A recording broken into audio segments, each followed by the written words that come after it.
ये कहानी है एक ऐसे क्लासिक स्नाइपर की जो अपनी आंखों पर पट्टी बांधकर भी कई किलोमीटर दूर अपने टारगेट को खत्म कर सकता है। लेकिन ये स्नाइपर पहले एक आम मैथ टीचर हुआ करता था। उसे जंग और बंदूक से बहुत नफरत थी, मगर एक दिन उसकी लाइफ में कुछ ऐसा हुआ जिसने उसे एक डिसेंट टीचर से एक बेरहम स्नाइपर बना दिया। कहानी की शुरुआत होती है यूक्रेन के एक छोटे से गांव से, जहां हमें एक छोटे से घर को दिखाया जाता है। इस घर में एक कपल रहता है जो हंसी खुशी अपनी जिंदगी गुजार रहे होते हैं। इस घर में रहने वाले आदमी का नाम है मिकोला और उसकी वाइफ का नाम है नास्टिया। नास्टिया एक ड्राइंग आर्टिस्ट थी और लकड़ियों को तराश कर उसे तरह तरह के स्टैच्यू बनाती थी। मिकोला एक टीचर है और पास ही के एक स्कूल में बच्चों को मैथ पढ़ाता है। वो एक बहुत ही अच्छा टीचर है और सभी बच्चे उससे काफी खुश हैं, सिवाय एक के जिसका नाम था एवन। एवन एक बहुत ही बदतमीज लड़का था। वो हर दिन क्लास में अपने टीचर मिकोला को परेशान करता। एवन एक रिच फैमिली से बिलोंग करता था, जबकि मिकोला एक गरीब इंसान था। इसलिए एवन मिकोला के लुक्स और कपड़ों का मजाक भी उड़ाया करता। वो चाहता था कि मिकोला उसकी बदतमीजी से तंग होकर उस पर हाथ उठाए और फिर वो उसका कंप्लेंट करके मिकोला को स्कूल से निकलवा दे। लेकिन मिकोला बहुत ही शांत इंसान था। मिकोला को उसकी बातों से कोई फर्क नहीं पड़ता और वो अपनी जिंदगी में मस्त रहता। मिकोला के घर में कोई भी इलेक्ट्रॉनिक सामान जैसे टीवी वगैरह नहीं होने की वजह से उसे दुनिया की खबर नहीं मिल पाती थी। एक दिन जब मिकोला अपने स्कूल में था, तब उसने टीवी पर एक खबर सुनी कि रशिया ने यूक्रेन पर हमला कर दिया है, जिसमें बहुत से सोल्जर्स मारे गए हैं और रशिया ने यूक्रेन की बहुत सी जगहों पर कब्जा कर लिया है। शाम को जब मिकोला अपने घर आया तो उसे यह बात पता लगी कि उसकी वाइफ प्रेग्नेंट है। ये जानकर उसे बहुत खुशी हुई क्योंकि अब मिकोला फादर बनने वाला था। इन दोनों ने मिलकर इस खुशी को सेलिब्रेट किया। अगले दिन मिकोला अपनी वाइफ को बाय बोलकर स्कूल की तरफ बच्चों को पढ़ाने के लिए अपनी साइकिल पर निकल पड़ा। लेकिन जब वो रास्ते में था तब उसने दो सोल्जर्स को देखा जो सिगरेट जलाकर एक अलग सी वर्दी पहनकर खड़े थे। वो वर्दी किसी यूक्रेनियन सोल्जर्स की बिल्कुल भी नहीं थी, जिससे देखकर उसे कुछ अजीब लगा। लेकिन मिकोला ने सोचा कि शायद सरकार ने सोल्जर्स की वर्दी को चेंज कर दी हो, इसीलिए मिकोला ने उस पर ज्यादा ध्यान नहीं दिया और जल्दी से अपने स्कूल पहुंचा। लेकिन जब वो स्कूल के अंदर आया तो उसने देखा कि पूरा का पूरा स्कूल खाली पड़ा है। कोई एक बच्चा भी स्कूल में नहीं आया। ये देखकर उसे गड़बड़ महसूस हुई। तभी उसने टीवी पर न्यूज देखा जिसमें बताया जा रहा था कि रशिया के सोल्जर्स यूक्रेन पर कब्जा करने के लिए यूक्रेन में घुस चुके हैं। और अब उसे एहसास हुआ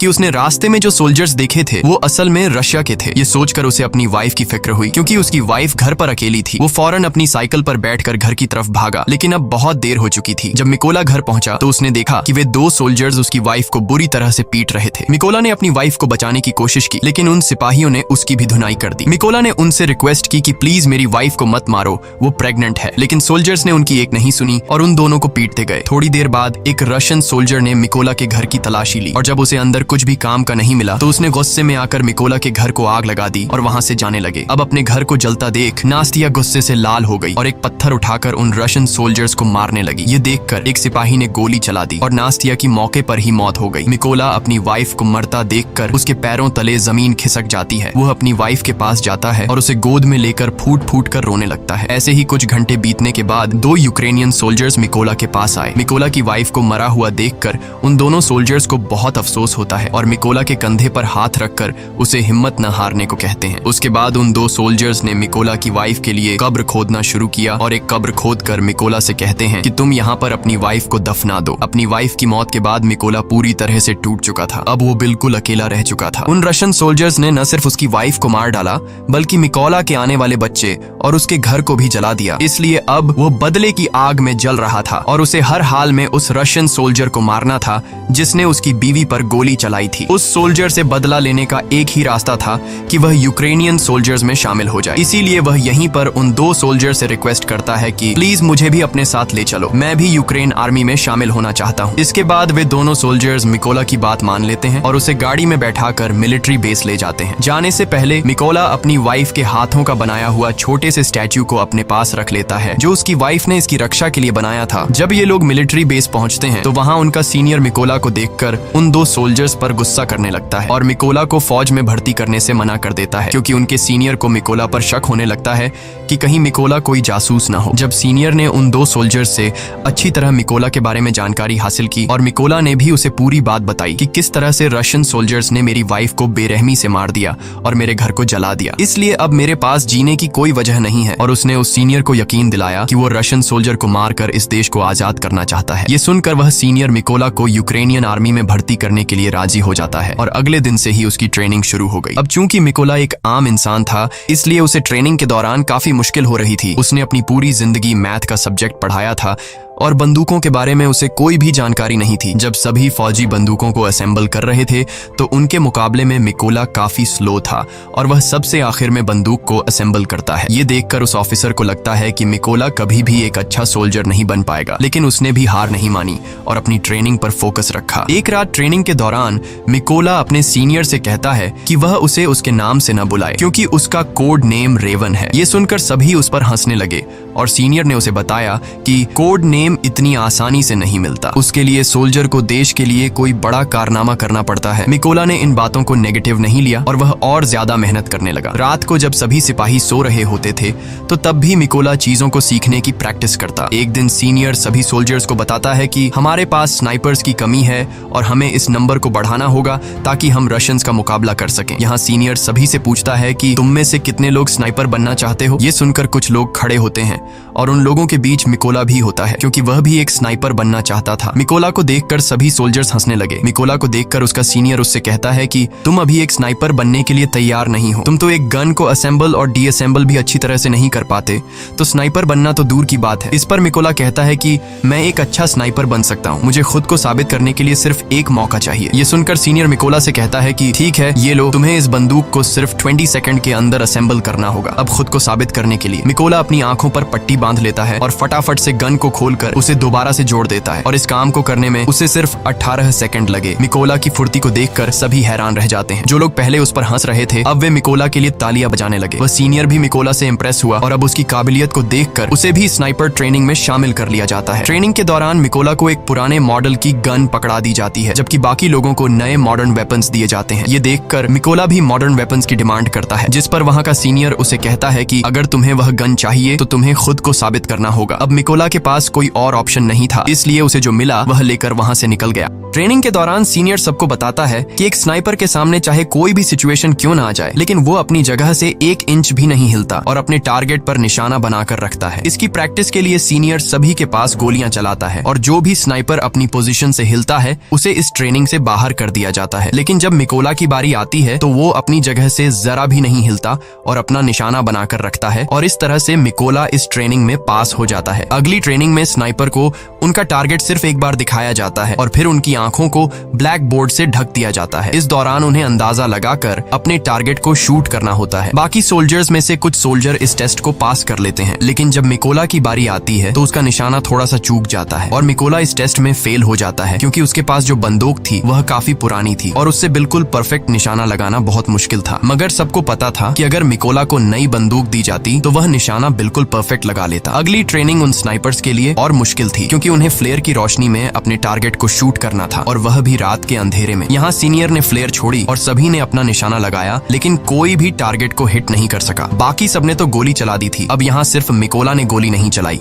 वो समझ जाता है कि फ्लेयर की रोशनी में डायरेक्ट निशाना लगाना पॉसिबल नहीं है, इसलिए जब सीनियर ने फ्लेयर छोड़ा था तो उसने गोली चलाने के बजाय फ्लेयर की रोशनी में अपने टारगेट की दूरी का अंदाजा लगाया और अपनी मैथ की नॉलेज को यूज करके एक परफेक्ट शॉट मारा। यह देखकर उसका सीनियर और बाकी सोल्जर्स हैरान रह गए। ये टास्क आज तक किसी ने भी कंप्लीट नहीं किया था, सिर्फ मिकोला ने कर दिखाया। सीनियर मिकोला से काफी इंप्रेस हुआ और उसे उसका मन चाहा कोड नेम रेवन दे दिया। ऐसे ही दिन बीतते गए और मिकोला जी जान से अपनी ट्रेनिंग में लगा रहा और फाइनली वह दिन भी आ गया जब उनकी ट्रेनिंग का रिजल्ट आने वाला था। यहाँ कर्नल ने मिकोला को सल्यूट किया और उसे बताया कि उसने इस टेस्ट को पास कर लिया है। थोड़े दिनों बाद कर्नल मिकोला के पास आता है और उससे कहता है कि वह अपना सामान पैक कर ले क्योंकि उन्हें एक मिशन पर जाना है। खबर आई है कि कुछ रशियन सोल्जर्स ने एक चेक पोस्ट पर कब्जा कर लिया है और यहाँ से असली कहानी शुरू हुई। जल्दी मिकोला की टीम इस लोकेशन पर पहुंच गई और अपना निशाना लगाकर बैठ गई और अभी यह लोग उन रशियन सैनिकों को मारने ही वाले थे कि तभी उन्हें दूर एक गाड़ी दिखाई दी जो चेक पोस्ट की तरफ बढ़ती जा रही थी, जिसकी वजह से कर्नल सबको शूट न करने के लिए बोलता है। उधर रशियन सैनिकों ने गाड़ी को रोक लिया और अंदर मौजूद लोगों से बाहर आने को कहा। उन्होंने उनके पासपोर्ट्स को चेक किया और पूरी गाड़ी की भी तलाशी ली और जब सब ठीक रहा तो उन सैनिकों ने उन्हें जाने की परमिशन दे दी, लेकिन उनके पासपोर्ट्स को अपने पास रख लिया। जब उन लोगों ने पासपोर्ट वापस मांगा तो उन सैनिकों ने उन्हें खूब मारा। यह सब देखकर कर्नल ने अपने सैनिकों को फायर करने का ऑर्डर दिया तो एक ही झटके में सभी स्नाइपर्स अपने अपने टारगेट्स को निपटा देते हैं और इस तरह से उनका पहला मिशन कंप्लीट हुआ। मिशन के बाद जब सभी बेस पर लौटे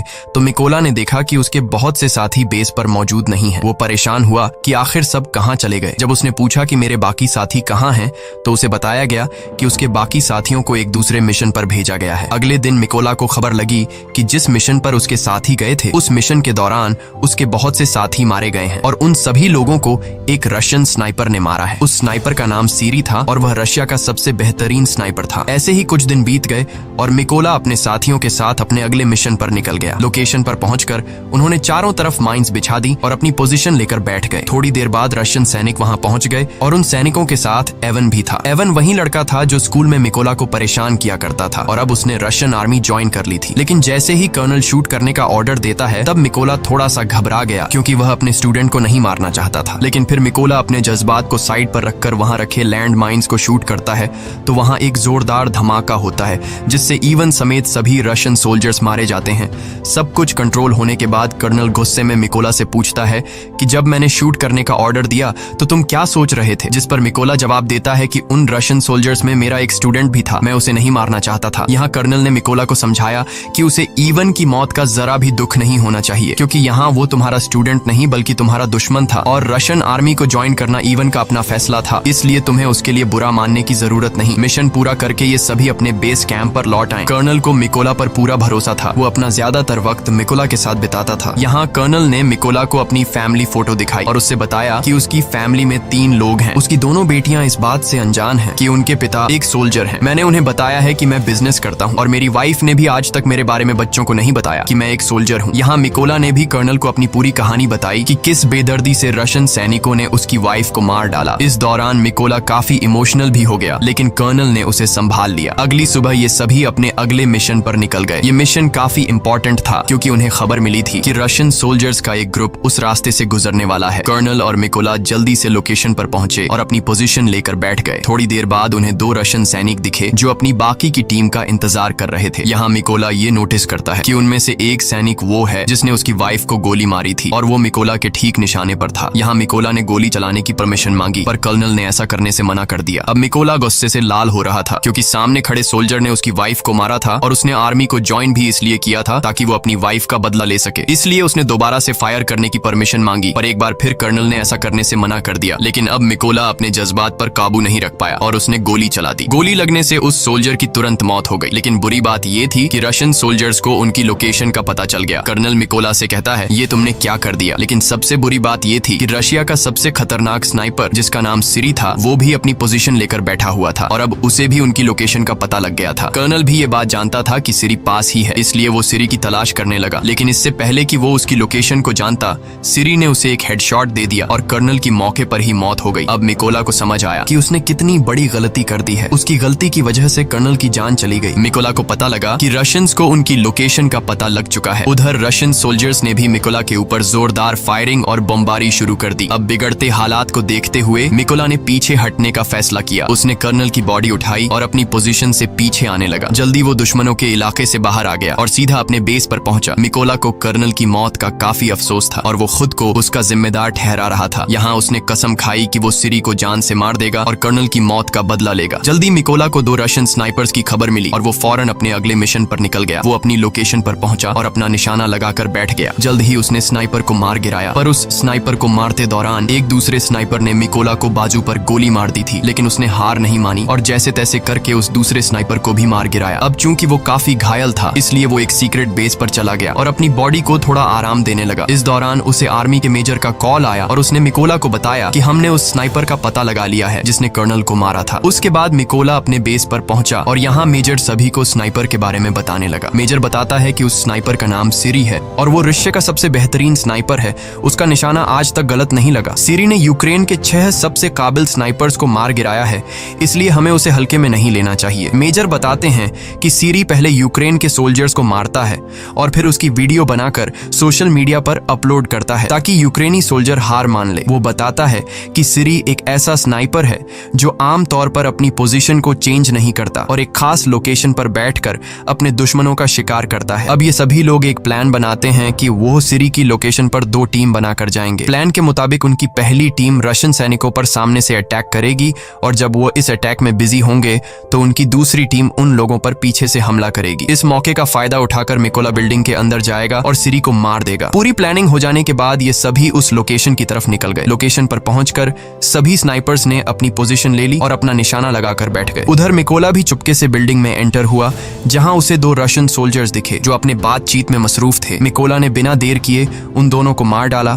और बिल्डिंग में आगे बढ़ गया। इसके बाद उसने प्लान के मुताबिक अपनी टीम को सिग्नल दिया और सिग्नल के मिलते ही यहाँ बैठे स्नाइपर्स ने सभी सोल्जर्स को मार डाला। उधर सिरी ने यह नोटिस किया कि उसका कोई भी साथी उसे रिपोर्ट नहीं कर रहा है। उसे कुछ गड़बड़ महसूस हुई, इसलिए वो बिल्डिंग के छत पर चला गया जहाँ पहले से रशा का एक स्नाइपर मौजूद था। लेकिन ऊपर जाकर जब उसने स्नाइपर को देखा तो वो स्नाइपर मर चुका था। ये देखकर उसके दिल में घबराहट बढ़ने लगी और अब सिरी को एहसास हुआ कि यूक्रेन के सोल्जर्स ने उसे चारों तरफ से घेर लिया है। उसने अपने बेस पर बैकअप के लिए कांटेक्ट किया, लेकिन बैकअप टीम को उस तक पहुंचने में अभी 10 मिनट और लगने वाले थे। ये सुनकर वो फटाफट से अपनी पोजीशन पर आया और यूक्रेनी सैनिकों को ढूंढने लगा। लेकिन तभी उसने सामने टेबल पर रखा एक छोटा सा स्टैच्यू देखा जो असल में उसके बाहर जाने के बाद मिकोला ने रखा था, जो उसे उसकी वाइफ ने दिया था। अभी सिरी कुछ सोच पाता कि तभी मिकोला ने उस पर हमला कर दिया और उसे चाकू मार मार कर उसकी जान ले ली। लेकिन इस हाथापाई के चलते बिल्डिंग में मौजूद दूसरा स्नाइपर थोड़ा अलर्ट हो गया, लेकिन अभी वो कुछ कर पाता उससे पहले मिकोला ने उसके पास से ग्रेनेड फेंक दिया और उस धमाके में ये आखिरी स्नाइपर भी मारा गया। थोड़ी देर बाद सिरी की बुलाई बैकअप टीम भी बिल्डिंग तक पहुंच गई, लेकिन वो इस बात से अनजान थे कि सिरी अब मर चुका है। इसीलिए जब उन्होंने सिरी को कॉल किया तो कॉल उधर मिकोला ने उठाया और उनसे कहा कि वो सभी मरने वाले हैं और इतना कहकर उसने ट्रक के ड्राइवर को शूट कर दिया। अब गोली चलते ही रशियन सोल्जर्स में हलचल मच गई और वो सभी ट्रक के बाहर कूद गए। लेकिन वो इस बात से अनजान थे कि यूक्रेनियन स्नाइपर्स उन पर घात लगाकर बैठे हुए थे। यहाँ यूक्रेनी सैनिकों ने जोरदार शूटिंग शुरू कर दी और एक एक रशियन को चुन चुन कर मारा। इस मिशन के थोड़े दिनों बाद निकोला अपनी वाइफ की कब्र पर गया, क्योंकि उसने उससे जो वादा किया था वो अब पूरा हो चुका है। उसने उन सभी लोगों को मार दिया है जिन्होंने उसकी वाइफ और कर्नल को मारा था। यहाँ मिकोला ने कसम खाई कि वो आखिरी दम तक अपने देश की सेवा करता रहेगा और इतना कहकर वो वहां से चला गया। और इसी के साथ ये फिल्म खत्म हो जाती है। अगर वीडियो आपको अच्छी लगी हो तो हमारे चैनल को सब्सक्राइब और वीडियो को लाइक जरूर कीजिएगा।